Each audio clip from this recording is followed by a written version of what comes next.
Hey, what's up, everyone? Welcome to of the Ninja Warrior podcast. Tonight, we are covering AW Junior Season 3, Episode 11, Part 3 of the quarterfinals. Yep, it's been 3 weeks. I'm sorry. Yeah, the week before, it was like, I mentioned that Shody live stream that we watched, so... Yeah, that was the reason for that week. And then the next week was my birthday, and I didn't account for how long we'd be celebrating, so I couldn't do anything that day. It's alright. My dude, spend your 15th birthday in peace. When you like this to a schedule, I was just like, do you really want to actually have us record on your birthday? It's your birthday, you should have it off. And I'm just like, well, it's fun recording these, so it'd be cool to do it on my birthday. I was like, sure, I don't mind. and then I had no time to, so yeah, I had to wait a week. We had to wait a week. Yeah, it's pretty unfortunate, but we're back, and we're ready to cover AW Junior Season 3, Episode 11. Yeah, and by the way, if you win, it's storming outside. Yeah, there's a very windy storm outside. It's going to transition to this really icy snow later on, too, so it's only going to get worse from here. Yeah, but anyway, ignoring that, we have this episode being New Junior. We're starting off with a race. It's an 11 to 12-year-old age group between two top veterans, Ryan Cooper and Owen Farm. Yep, both Ryan Cooper. She was a top ninja in Season 2. I believe he made it at least to the quarterfinals, but I don't remember if he got any farther than that. Then there was Owen Farm, who also did really well in Season 2, making it to the top 4 in the to 9 and 10-year-old age group. And here they were back. Owen Farm was the wild card, and he got a segment on probably one of the worst things a kid could do. During this time frame, yes. He had a segment about going to protest to learn about communities. Yeah. Protest is a very dangerous place to have a 12-year-old. Yeah, I don't think it's really the best thing. You can look out about it all you want, but I don't think it's really the best way to be there. Like, seriously. I'm undecided. Like, I'm personally undecided. It's like, yeah, get the word out there, really, but like, it's just gonna get violent if we do it. Yeah, that's generally how it usually goes, which is why we're just like so against this. Yeah, and Ryan Cooper didn't even get a segment here, so we were straight on to the races after that. Yeah, and it was actually pretty close with Ryan Cooper just barely getting the win, but it was just like really freaking close. Yeah, Owen Farm initially took a lead on Olympic ledges by taking only one swing, but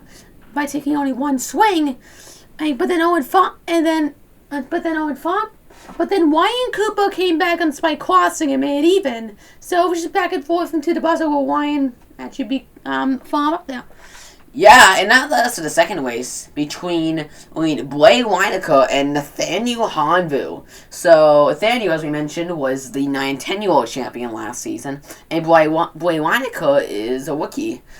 And generally speaking, Blake ended up getting a very small segment talking about his eyesight again, so it's basically just a recap of what we already knew. Nathaniel Hanvu got a new segment about him being part Nigerian, which he never knew, and they really made a big deal about that and didn't really go anywhere with it. Yeah, it's just like, I did a whole bunch of research about my Nigerian culture, and I'm not going to tell you guys anything about it because I don't have time to do that.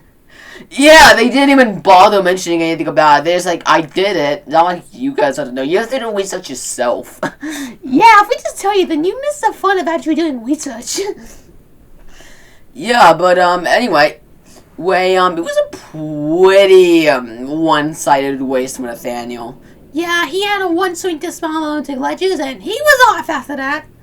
Yep, and that led us to the knockout round, which had a matchup between Ryan Cooper and Blake Weinecker.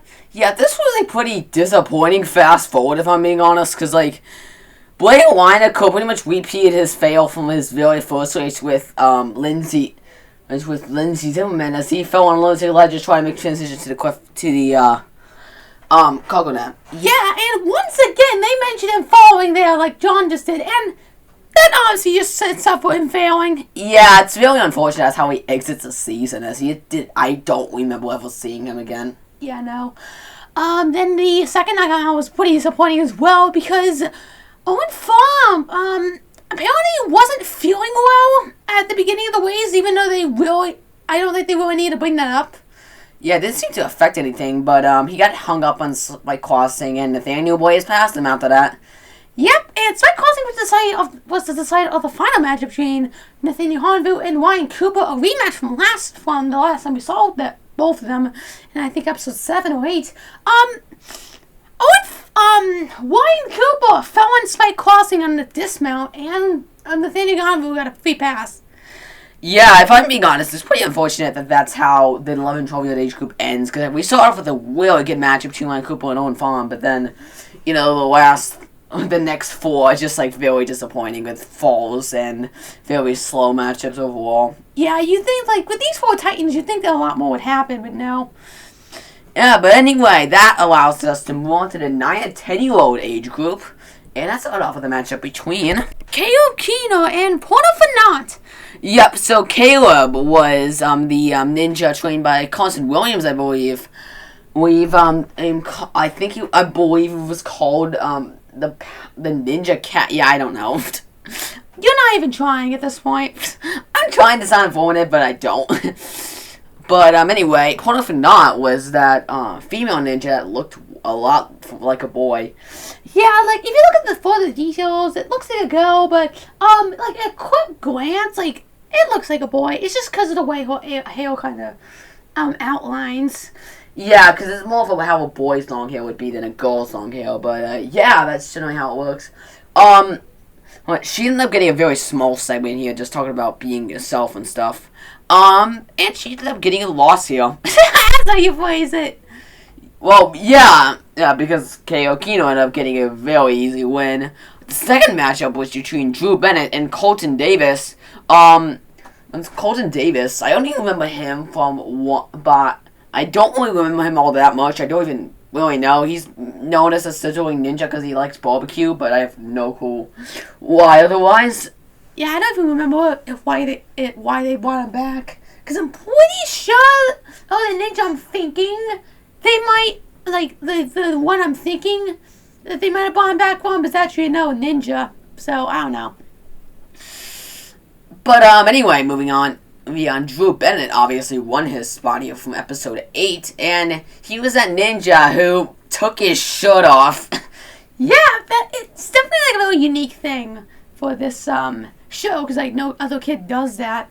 But anyway, this was a really easy win for Drew Bennett. Yeah. I don't really have anything else to say. Hey, as we move on to the knockout round. Yeah, that had a matchup between Caleb Keener and Colton Davis. Yeah, this was a really easy win for Caleb Keener. And honestly, I have nothing to elaborate on here. This was a fast forward, so not really a segment to talk about here either. Yeah, no, then we had Porter Fanat and Drew Bennett, and this was also now fast forward, and because I have nothing to elaborate on, Drew Bennett ended up coming away with a really easy win. Yeah, as Porter ended up falling on Lindsay ledges.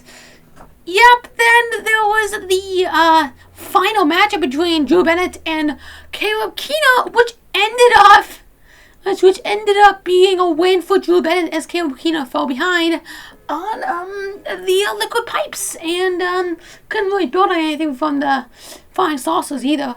Yeah, basically Drew Bennett just destroyed him. One thing I want to mention about Caleb Keener before we get off this is that during the fast forward races, they decided, hey, let's put growling noises. Yeah, I forgot about that, but yeah, because why not, honestly? I mean, that's the atmosphere, right? But no, it doesn't. Yeah, no, it's just annoying. It's just more of a distraction than anything else, and it really doesn't make sense to point out because they're just there. I don't get it. No. But anyway, moving on. That leads us to the final age group, the 13 and 14-year-olds. And this is where things get intense, let me tell you. Yep, the first matchup was between Taylor Green and Evan White. This being one of the races I've been waiting to cover. Yeah, Taylor Green and Evan White They are two of the ninjas who keep on going head to head throughout the rest of the season, and this first race definitely set the stage for what's going to happen later on. Yep, it was pretty even throughout. Evan White just barely got a win out of it, but yeah, Taylor Green just barely lost. But you can tell these ninjas were equal. Yeah, for sure. And then we had the second match between Sienna Perez and Caitlin Brittany in a fast-forward segment.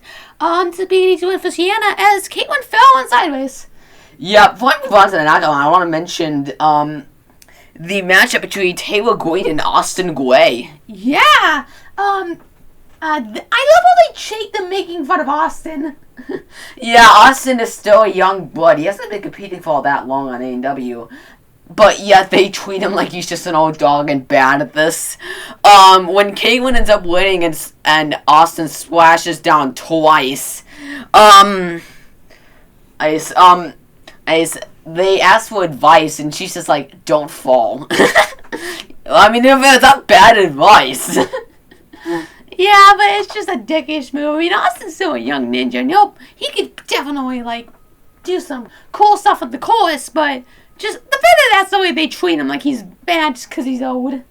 Yeah, he's only twice their age. It's fine. Yeah, I think it's just because of this course. It's not built for these adult ninjas, so yeah. It's meant to take on less weight and stuff, so you'll probably weigh on that.